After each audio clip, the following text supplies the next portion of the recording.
Bismillahirrahmanirrahim. Assalomu alaykum va rahmatullohi va barakatuhu.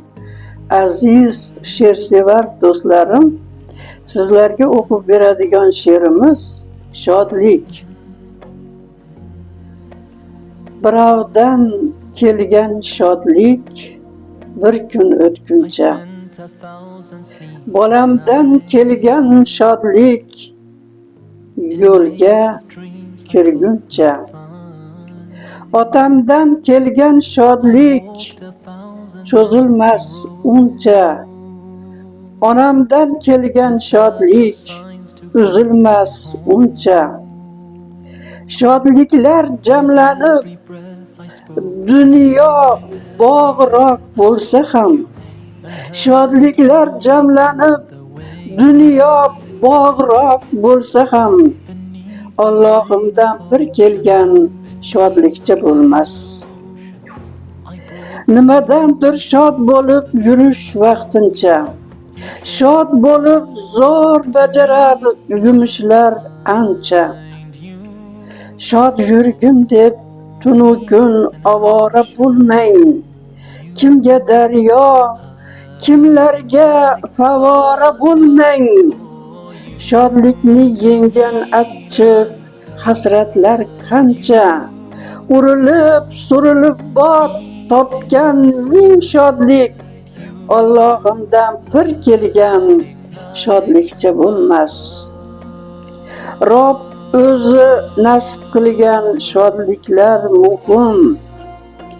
5 vaqt farz namozimiz o'zi zo'r shodlik.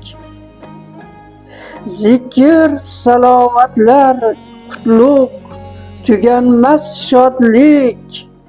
Zakot, jihat baxtiga yetganlar shoddir.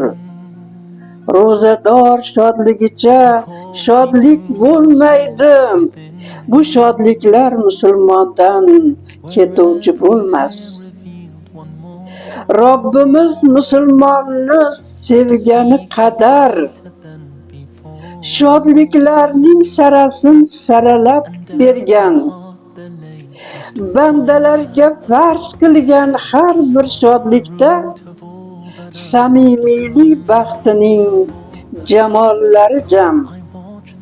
Robbimiz farzlarining har bir shodlik, bu shodliklar musulmondan ketuvchi bo'lmas.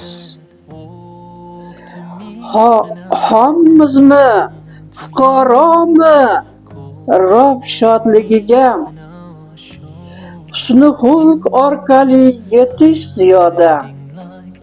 Bandalarga husni xulq bo'lar ekan muhim, zeb bo'lar ibratimiz butun dunyoga.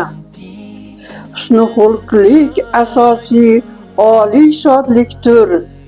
Bu shodlik musulmondan ketuvchi bo'lmas.